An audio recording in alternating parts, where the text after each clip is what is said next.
Turned into the creepiest game of Marco Polo I've ever been involved with. She's the one that got away. I gotta stop drinking so much. I gotta stop smoking cigarettes too. I was born in the 80s. I grew up in the 90s. I don't remember a lot of people telling me not to smoke. The only thing I do remember, in my elementary school nurse's office, there was a poster and it had pictures of animals smoking cigarettes. Doesn't make any sense. There was like a dog smoking, a cat, a frog. And at the bottom it said, it looks just as stupid as when you do it. Yeah. Now, I don't know if anybody's ever seen an alligator smoke a cigarette, but it's pretty fucking cool. I guarantee if you went to the zoo right now and saw an alligator smoking a cigarette, he's wearing a leather jacket and getting a hand job from a girl alligator. With those tiny little arms. If they wanted me not to smoke as a kid, they should have just showed me they should have just showed me a picture of myself, overweight, balding, smoking a cigarette. And I would have been like, I want nothing to do with that guy. Get him out of here.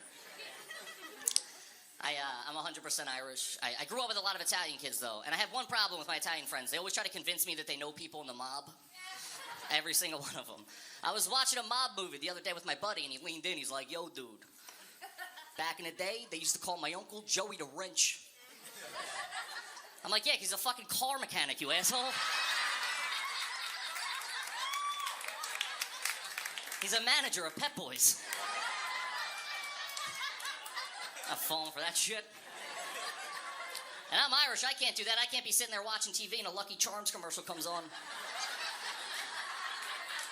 Like, yo, you see that dude? Just like my dad. Short, drunk, and thinks a bunch of kids are trying to steal his shit.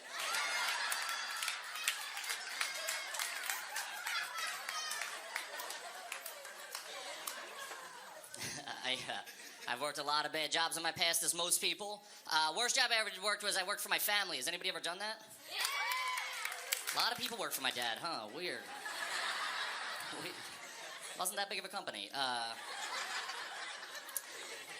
think the hardest part about working for family is knowing when and how to quit. Because like, if you worked at a regular job, you can march into your manager's office and be like, hey, kiss my ass, I quit. And just leave. I can't march into my dad's office and be like, hey, Dad, suck my dick. And then go back to my dad's house. And be like, hey, if you need me, I'll be on the couch. Bring home more cereal. It would be weird. Second worst job I ever worked was I worked at Macy's, the department store. Yeah, hated it. Hated it. Customer service is tough. People would just come in and I would just judge them immediately. Like, they would walk in and be like, hey, man, do you have this shirt in a large? And I would just be like, I hate your fucking face. I hate it. Maybe outside of Macy's you're cool, but inside here, I hate you. Hardest part about that job was getting the job. It was a group interview. I don't know if I didn't even know they existed till I was on one. I walked in, they were like, Kevin? And I'm like, yeah, that's me. They're like, we're going to interview you and the other candidate out for the job at the same time.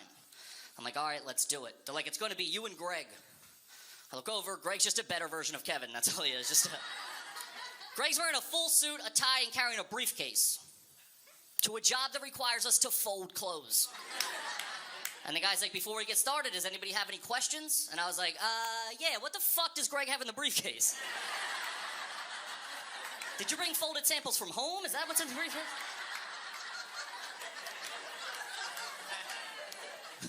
But I needed a job, so I'm like, all right, let's go. So he sits us down in a small little room. It's Greg and it's me. And he goes, okay, Greg, first question. Name 3 things about yourself. And Greg, being the douche that he is like, I'm smart, I'm hardworking, and I'm a fast learner. And he's like, okay, Kevin, same question. And I was like, what fucking Greg just said? I don't know. It's not fair that you asked him the questions first and he stole all the good answers. Anytime Greg said something, I felt like I was on Family Feud. I was like, good answer, good answer. This kept happening. I was doing terrible in the interview. So finally, I'm like, who cares? So he goes, okay, last question, Kevin. And I'm like, oh, shit. This is my time to shine. I'm going to get the good answer. And he goes, what is your biggest weakness? And I was like, I don't know, group interviews?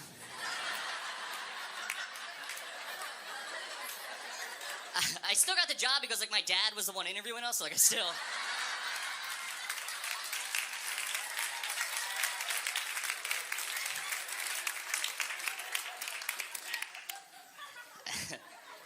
I recently had to go to a hospital in a bad neighborhood, and I don't know if anybody's ever had to do that, but don't do that. That's a bad thing to do.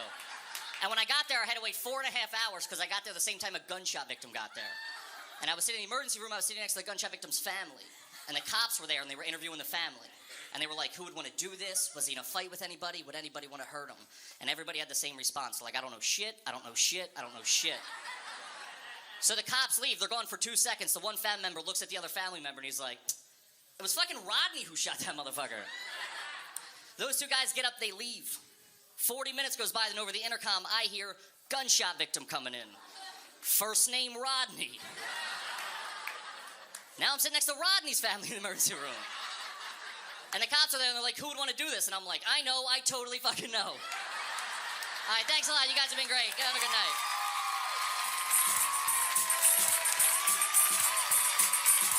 Stay tuned for more laughs on Access TV. Live from the Gotham Comedy Club in New York City. Shang is taking the stage when we return.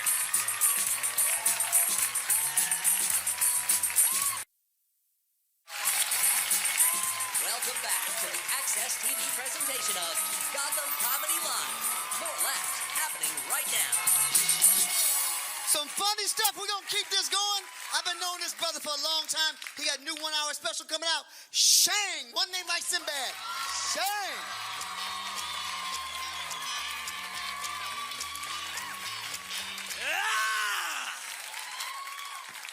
Yeah. See, I love when the crowd got this kind of energy, so I try a joke to see what kind of crowd you are. And if you laugh at this shit, you're a bunch of sick fucks, and it's a good thing. In fact, let me ask you a question, man. You're right in the plaid kind of gay shirt. Let me ask you a question. You think that women who are pregnant, if they use a vibrator, do you think their kids come out stuttering? All right, think about that. He's like, I don't get it. That joke makes no sense. Let me tell you something, man. I got to speak to the women. Women, I'm on your side. I think you need to do some more shit in your life. For instance, express yourself sexually. You know what I'm saying? Yes, express yourself. Like when I'm with my girl, I love it when she talks dirty. How many men love it? That's great when a woman talks dirty. Ain't that the shit? And I was talking to my girl, and I was like, hey, baby, ooh, talk dirty to me. Come on, baby. She's like, I don't know if I want to talk dirty. Like, come on, talk dirty. Talk it dirty. She said, I don't want. And then I said, come on. She said, okay. And she grabbed my ears and said, I used to fuck guys like you in prison. And I was like, oh, shit.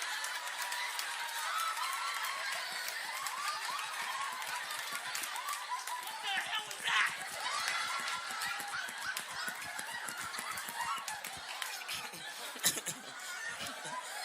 And yes, I masturbate, goddammit. Every man masturbate. Look at you shaking your hand. He does it. Yes, he does. When you're not around, he sneaks like a fucking child and touches himself. Why do you think the shampoo's always low at your house, huh? That's why they call it head and shoulders. I'm trying to teach you something. I love touching myself, and if I run out of lotion, I go right in the kitchen, grab some mayonnaise. I give a fuck. Whatever. A sandwich is a sandwich, but a handwich, that's a meal. That's what I'm talking about. Look at my forearms, lady. Love touching myself. And sometimes women think I'm a chauvinist. See, I am a chauvinist. I just don't want you women to think that shit. Because you women are amazing. You outlive us. You outnumber us. You're smarter than us. You can birth life. You can bleed and not die. That's some hardcore shit. No, any other animal, if it bled all the time, it'd fucking die. You women bleed. You grab some cotton, jam it in there, and keep it moving. Like I got shit to do today. Pow! And you're outside yelling at the neighbor, what the fuck are you looking at? I don't know why I'm crying, but my nipples hurt and I want some chocolate, motherfucker. I want some chocolate. You better get back in your house. I'll kill everybody in that bitch. I will. If the purge was real, you'd be dead tomorrow morning, bitch. Why am I so swollen? Now, this is a creepy part of the joke. Look at the women. Yes, I think there's more creepiness coming. What's with the low string hanging out, ladies? No, shut up, there's a low string. What is that, in case ninjas attack you? Oh, you fuck with the wrong bitch.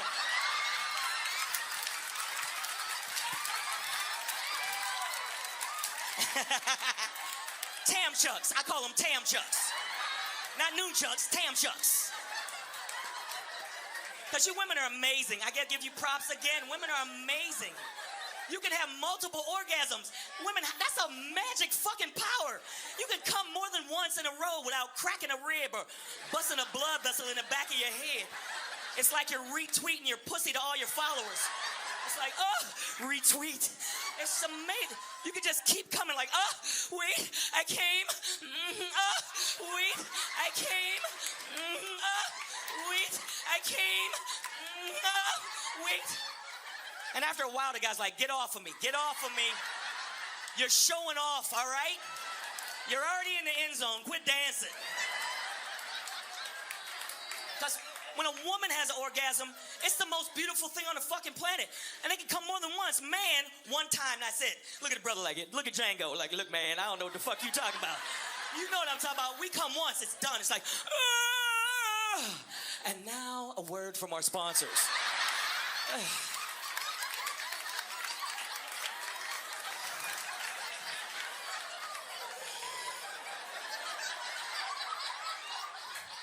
Whereas in women, when a woman has an orgasm, I'm just saying, it's the most beautiful time in the world.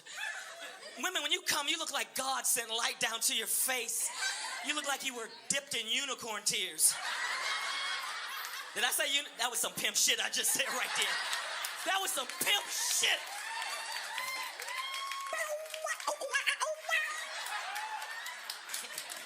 But look at a woman have an orgasm. It's beautiful. It's just, oh, wait, I'm almost there. Oh.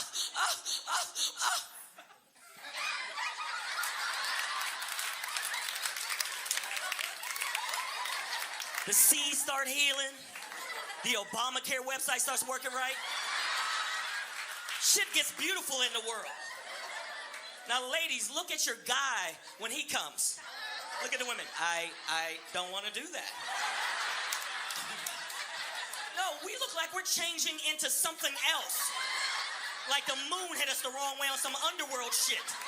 We look like, oh, babe. Oh, I love you so much. It's so special. Oh, my God. Happy birthday to me.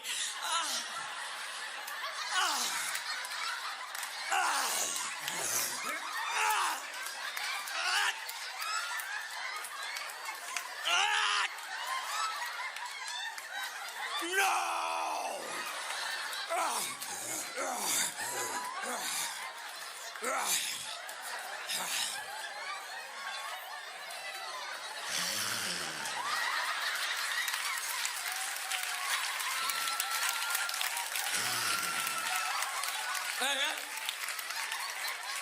Wet towel. I need a wet towel. And for all you women that got the wet towel joke, you're a good fucking woman. Because all you women that bring a dry, crusty towel, he's allowed to choke you the fuck out. After a man blasts his man gravy off your chest cavity, you're supposed to grab a ShamWow and wash him off. And there's certain shit I shall teach you women before I go. Oral sex is a pinnacle part of a relationship. Any of you women that don't give head, I got a little message for you. Die, bitch, die, bitch, die. Kill yourself. You are dead to me, Fredo. Are you serious? I don't like sucking dick. You better or you'll end up on that show, Hoarders. Women are like, I don't want to eat that. You eat all kind of other weird shit. Chitlins, sushi. So you'll eat fucking sushi, a dead fish, but you won't suck on the pole of life? Are you serious? The shaft of existence? Look at the men. I did not realize my dick was the shaft of existence. But when you break it down, that's exactly what my dick is. The shaft of existence. Look at your brother like, yeah, that's what I'm gonna name my dick. That's what you gonna name yours, man, with that plaid shirt on? Billy, I'm just gonna name it Billy. And it's gonna wear a little helmet and it's gonna ride in a little yellow bus. Hi, hello to Billy. You'll never sit in the fucking front again, will you? You're turning red like a mood ring. Look at you.